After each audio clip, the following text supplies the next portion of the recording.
রূপনারায়ণ নদের বিরাট একটা চর।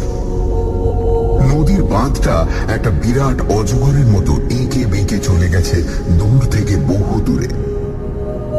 বাঁধের ধারে ধারে দুপাশেই বট, অশ্বত্থ, জাম, তেঁতুল, শীষ, অর্জুন প্রভৃতি গাছ মাথা উঁচু করে দাঁড়িয়ে আছে। বাঁধ থেকে নেমে খানিকটা এগিয়ে গেলেই গ্রামের সীমানা। প্রথমেই জেলে পাড়া, তার ডান দিকে বাগদি পাড়া, উত্তর দিকে বিভিন্ন জাতের লোক বাস করে।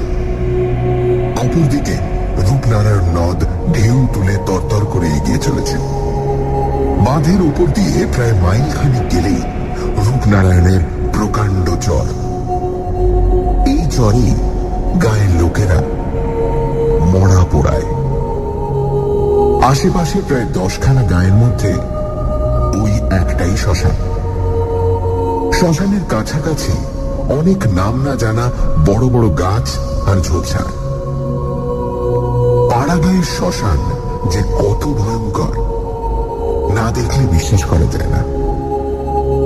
শ্মশানের চারিদিকে ছড়িয়ে পড়ে আছে পোড়া কাঠ, আধ পোড়া বাঁশ, ছেঁড়া কাঁথা, ছেঁড়া কাপড়, ছেঁড়া মাদুর, মরার হাত, ভাঙা হাড়ি আর সরা।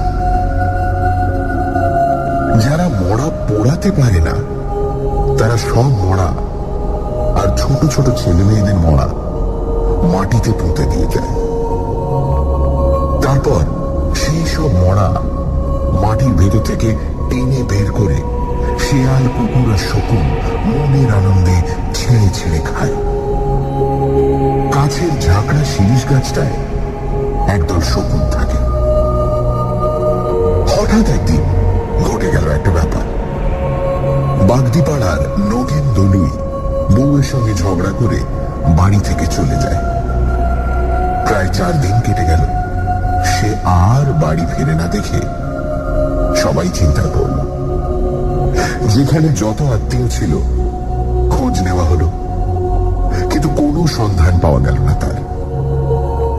সেদিন সকালে জেলে পাড়ার জনা কয়েক ছেলে ডিঙি ভাসিয়ে মাছ ধরতে ধরতে এসে পড়েছে শ্মশানের বেশ কাছাকাছি। হঠাৎ তাদের নাকে দুর্গন্ধ লাগলো, আর সেই সঙ্গে শকুনের ডানা ঝাপটানি শব্দ।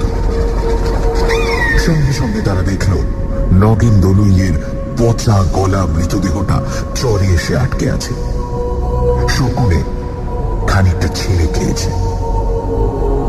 চোখ দুটো শকুন খুবলে নিয়ে নিয়েছে, শুধু চোখের গর্ত দুটো রয়েছে।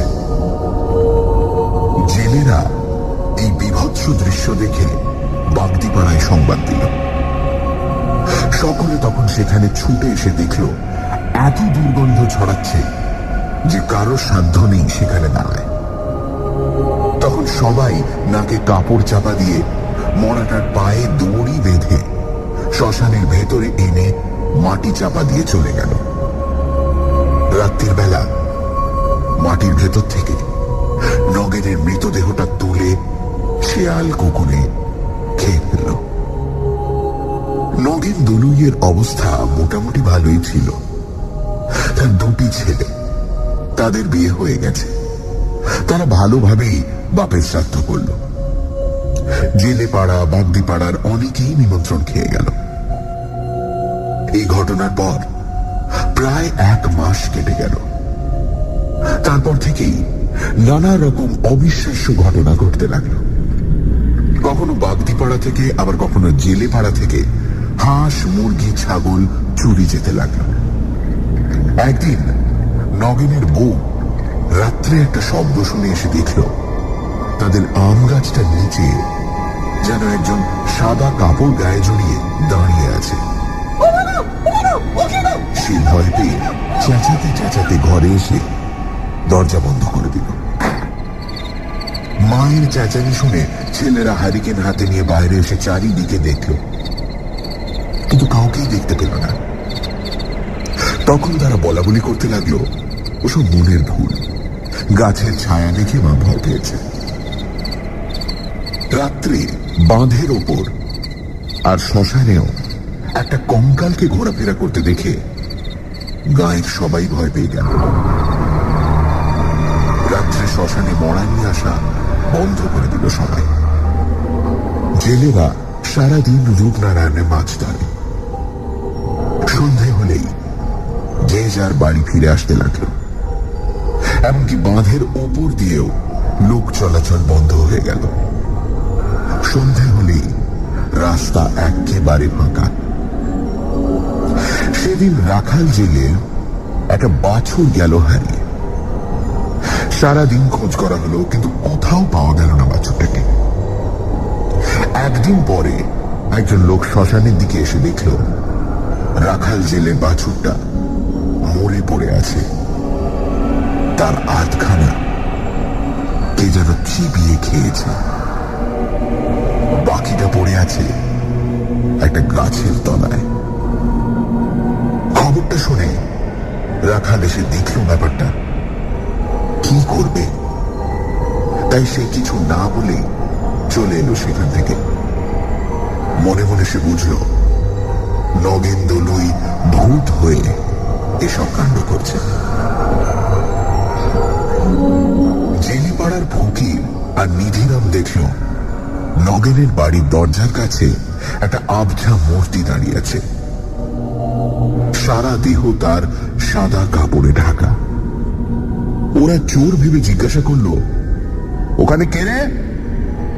সঙ্গে সঙ্গে আবছা মূর্তিটা ঘুরে দাঁড়ালো। ওরা আশ্চর্য হয়ে দেখল লোকটার মুখ দেখা যাচ্ছে না, শুধু চোখ দুটো যেন আগুনের গোলার মতো চলছে। দেখতে দেখতে মূর্তিটা বিরাট লম্বা হয়ে গেল। এই ব্যাপার দেখে ফকির আর নিধিরাম ভয় পেয়ে বলে ছুটে পালালো প্রাণপণে। সবার মুখে মুখে খবরটা জানাজানি হয়ে গেল। পাড়ার লোক ভয় পেয়ে সন্ধ্যে 7টার পর নগেন দলুইয়ের বাড়ির পাশের রাস্তা দিয়ে যাওয়া আসা বন্ধ করে দিল।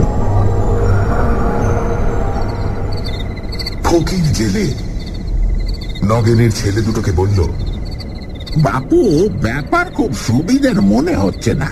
তোদের বাপ ভূত হয়েছে, তোরা ছেলে পুলে নিয়ে থাকিস, একটা কিছু ব্যবস্থা কর, তা না হলে কোনোদিন তোদের বিপদ হতে পারে। নগেনের বড় ছেলেটা ভয় পেয়ে বলল, কি ব্যবস্থা করা যায় দেখি খুড়ো।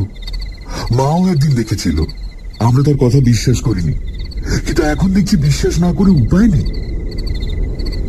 নগেনের ছোট ছেলে বলল, আমিও সেদিন ভোরের দিকে বাইরে বেরিয়ে সাদা কাপড় ঢাকা একটা মূর্তি দেখেছিলাম, সবাই ভয় পাবে বলে কাউকে আর কিছু বলি।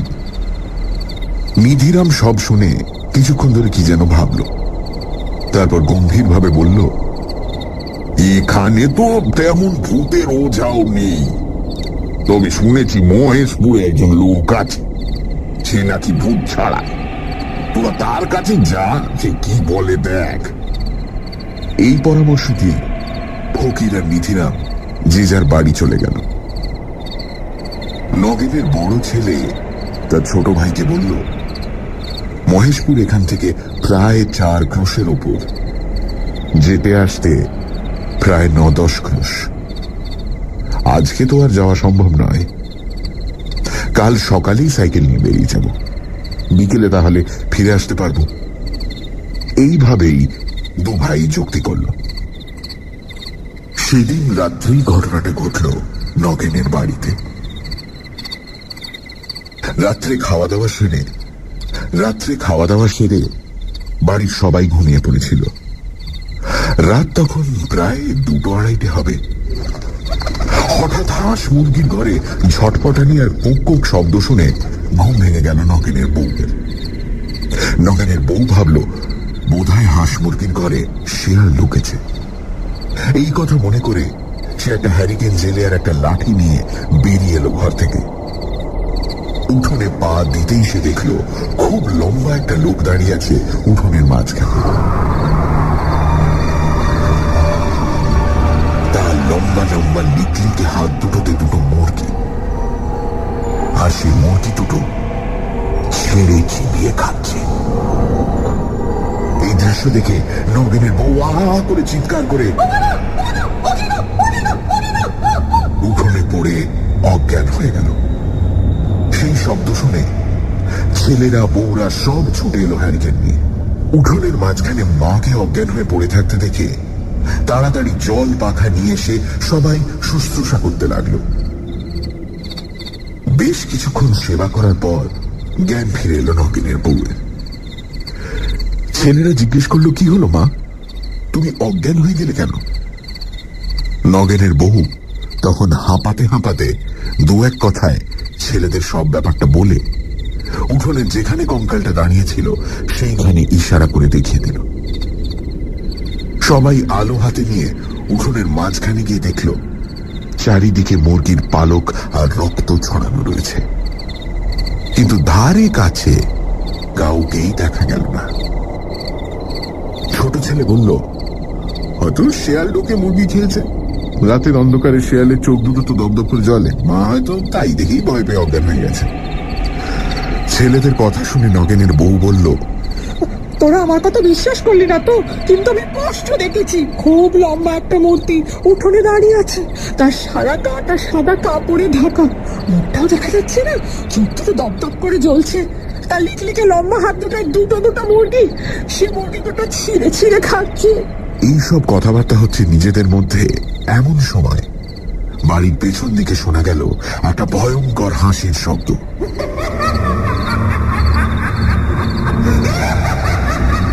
সেই হাসির শব্দ শুনলে বুক কেঁপে ওঠে। সেই শব্দ শুনে সবাই চমকে গেল।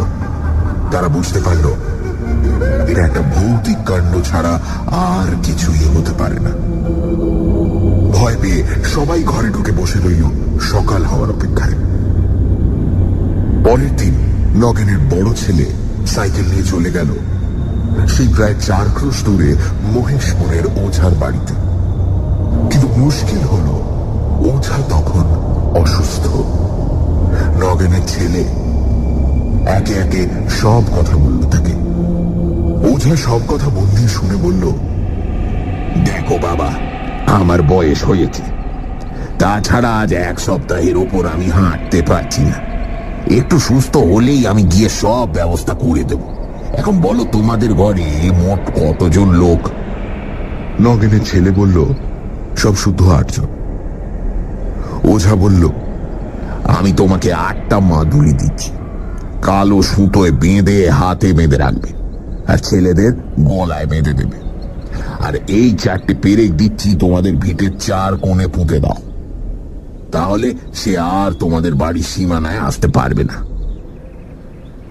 এই কথা বলে ওঝা 8টা মাদুলি আর 4টে বড় বড় পেরেক তার হাতে দিল।